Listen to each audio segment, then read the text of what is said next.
प्रिय दशम श्रेणी छात्र छात्री आज आम देखा तुम ज्यामिति बहिर तृतीय अध्याय वृत्तर स्पर्शक संबंधी उपपाद्य अर्थात उपपाद्य 12 रु 15 पर्यंत प्रमाण। प्रथम देखिए उपपाद्य 12 सामान्य कथन गोटे वृत्तर एक स्पर्शक यार स्पर्श बिंदुगामी व्यासार्ध प्रति लंब। देखिए चित्र को ये गोटे वृत्त वृत्तर केन्द्र ओ यार स्पर्श बिंदु P एवं OP व्यासार्ध ये लंब हम अर्थात OP परपेंडिकुलर टू L ये सरलरेखा प्रति लंब हेब। दत्त ABC वृत्तर केन्द्र O L रेखा ये L रेखा एक स्पर्शक L रेखाटी स्पर्शक P बिंदु होची स्पर्श बिंदु OP P बिंदुगामी व्यासार्ध प्रामाण्य OP परपेंडिकुलर टू L अर्थात OP L प्रति लंब प्रमाण। P भिन्न L रेखा उपरे अन्य एक बिंदु Q निया जाऊ जहाँकि वृत्तर बहिस्थ वृत्तर उपरे है नथिबो Q बिंदुटी अलग गोटे बिंदु नवा L रेखा उपरे। वर्तमान OP एवं OQ मध्य OQ निश्चय बृहत्तर हम OP ठारू अर्थात आम लिखिपर OQ is greater than OP कारण OP थिला वृत्तर व्यासार्ध एवं OQ वृत्तर बहिस्थ बिंदु तेणु OQ बृहत्तर। मात्र Q बिंदु L उपरिस्थ P ठारू भिन्न कौन एक बिंदु एणु Q रो प्रत्येक अवस्थान लगी OQ is greater than OP। सेहीपरि P को बाद देला परे L उपरे जेकोसी स्थान रे आमे जेकोसी बिंदु नेले सी OP ठार निश्चय बृहत्तर हेब तेणु लिखा गला OQ is greater than OP किंबा OP is less than OQ। तेणु O बिंदु L रेखा प्रति अंकित रेखाखंड मानक मध्य OP रो दैर्घ्य क्षुद्रतम तेणु OP L प्रति लंब बा OP परपेंडिकुलर टू L। आम जानी नवम श्रेणी जे गोटे सरल रेखार बहिस्थ एक बिंदु उक्त सरल रेखा प्रति अंकित जेते गुड़िए रेखाखंड अंकन करा सेमानक मध्य लंब हेउथुवा रेखाखंड ही क्षुद्रतम हेब अर्थात क्षुद्रतम हेइछि OP तेणु सी निश्चय लंब हेब L प्रति। ये थिला 12 नंबर उपपाद्यर प्रमाण। एबे देखिबा 13 नंबर उपपाद्य सामान्य कथन देखिबा कौन सी वृत्तर बहिस्थ एक बिंदु उक्त वृत्त प्रति अंकित स्पर्शक खंडद्वयर दैर्घ्य समान। वृत्तर नाम दिया जाइछि C वृत्तर केन्द्र O P एक बहिस्थ बिंदु ए P बिंदु C वृत्त प्रति दुईटी स्पर्शक PQ एवं PR अंकित होइछि प्रामाण्य से स्पर्शक खंडद्वयर दैर्घ्य समान अर्थात PQ is equal to PR ये गला प्रामाण्य अंकन OP OQ एवं OR को अंकन करा जाऊ प्रमाण। एठारे आम दुईटी त्रिभुज लक्ष्य करुच्ची से गुड़िक है OQP त्रिभुज ये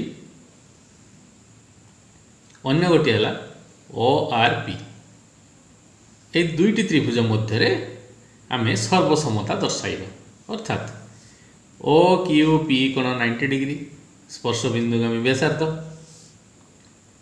यार ORP कोण मध्य 90 degree OQ is equal to OR समान वृत्तर दुईटी व्यासार्ध एवं OP साधारण बाहु तेणु त्रिभुजद्वय सर्वसम होगला स्वकबा समकोण कर्ण बाहु स्वीकार्य अनुसार तेणु PQ बाहु सर्वसम PR बाहु अर्थात PQ is equal to PR ये प्रमाण करने कहुला। उपपाद्य 14 सामान्य कथन एक वृत्तर बहिस्थ कौनसी गोटे बिंदु पी देई वृत्त प्रति एक स्पर्शक खंड पीटी एवं एक छेदक पी ए बी अंकित हेले P A into P B is equal to P T square. देखिए पी एक बहिस्थ बिंदु पी टी स्पर्शक पी ए बी छेदक आम प्रमाण करवा P A into P B is equal to P T रो स्क्वायर। दत्त टी बी ए वृत्तर केंद्र टी बी ए वृत्तर केंद्र ओ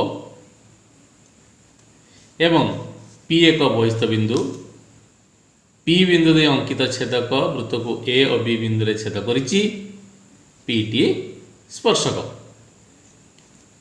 प्रामाण्य प्रश्न दिया जाइछि P A into P B is equal to P T square P A into P B is equal to P T square. अंकन टी ए एवं टी बी को अंकन करा जाए। प्रमाण वृत्तर टी बिंदु रे पी टी स्पर्शक एवं टी ए स्पर्श बिंदुगामी गोटे ज्या तेणु पी टी ए कोण ए कोणटी is equal to T B A कोण एकांतर चापांतर लिखित कोण। वर्तमान आम दर्शाइबा पी टी ए त्रिभुज एवं पी टी बी त्रिभुज मध्य सर्वसमता ये दुईटी त्रिभुज मध्य सर्वसमता। बर्तमान आम देखिलु एकांतर चापांतर लिखित कोण पी टी ए कोण is equal to T B P कोण ये दुईटी कोण समान दुईटी त्रिभुजर।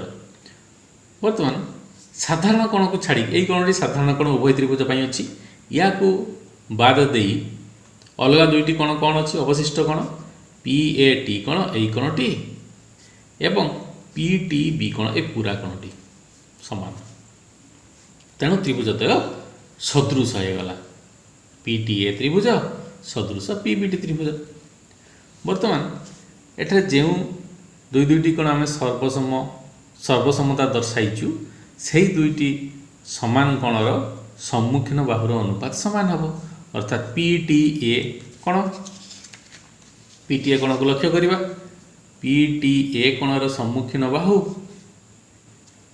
पी टी ए कोण ए कोणर सम्मुखीन बाहु पी ए तेणु लिखागला पी ए या सहित समान थिला टी बी पी कोण टी बी पी कोण ए कोण यार सम्मुखीन बाहु थिला पी टी तेणु डिवाइड बाय पी टी लिखागला is equal to P A T ए कोणटी यार सम्मुखीन बाहु पी टी लिखागला P T divided by P A T सहित समान थिला पी टी बी कोण पी टी बी कोण ए कोणटर सम्मुखीन बाहु थिला पी बी तेणु लिखागला पी बी।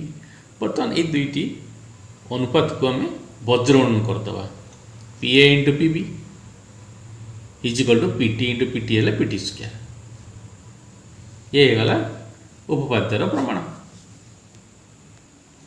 उपाद्य 15 सामान्य कथन देखिए दुईटी स्पर्शक वृत्तर केन्द्रद्वय और स्पर्श बिंदु एक सरलरेखार अवस्थित।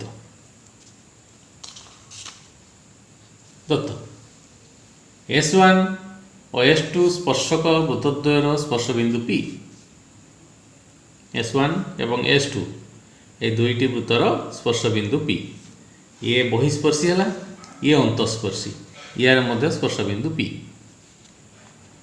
वर्तमान वृत्तद्वयर केन्द्र O1 एवं O2 उभय प्रकार चित्र रे O1 एवं O2 लिखा जाइछि बहिस्पर्शी अर्थात ये प्रथम चित्र रे वृत्त दुईटी बहिस्पर्शी एवं द्वितीय चित्र रे वृत्त दुईटी अंतस्पर्शी होइछन्ति। प्रामाण्य O1 O2 एवं P O1 O2 P बा O1 P O2 एठारे मध्य O1 O2 P गोटे सरलरेखार अवस्थित। अंकन वृत्तद्वयर स्पर्श बिंदु रे पीटी अंकन करा जाऊ पीटी एठारे मध्य पीटी अंकन करा गला। प्रमाण को जीवा S1 ବୃତ୍ତର ସ୍ପର୍ଶକ ପିଟି, S1 ବୃତ୍ତର ସ୍ପର୍ଶକ ଏଠି ପିଟି ଏବଂ ସ୍ପର୍ଶବିନ୍ଦୁଗାମୀ ବ୍ୟାସାର୍ଦ୍ଧ O1P ଏଇଠି। ତେଣୁ ଏଇ O1P या प्रति लंब हम अर्थात O1P परपेंडिकुलर टू PT ये कौन 90 डिग्री। तेणु O1P परपेंडिकुलर टू PT लिखागला। सहीपरी S2 वृत्त वृत्तर स्पर्शक PT एवं स्पर्श बिंदुगामी व्यासार्ध O2P। तेणु ये कोणटी 90 डिग्री है अर्थात आम लिखिपर O2P परपेंडिकुलर टू PT। बर्तमान ये पीटी बिंदु रे गोटे एवं केवल गोटे मात्र लंब संभव, दुईटी लंब संभव हो पारे तेणु एठारे मध्य पीटी अच्छी S1 वृत्त पाई, S2 वृत्त पाई मध्य पीटी थिला। तेणु ये O1P एवं O2P रेखातय अभिन्न अर्थात ये माने गोटे सरलरेखार अवस्थित उभय चित्र पाई समान अच्छी। तेणु O1 O2 एवं P एक सरलरेखार अवस्थित। ये हो गला उपपाद्य 15 प्रमाण। परवर्ती अनुशीलन गुड़िक परवर्ती क्लास रे पढ़िबा।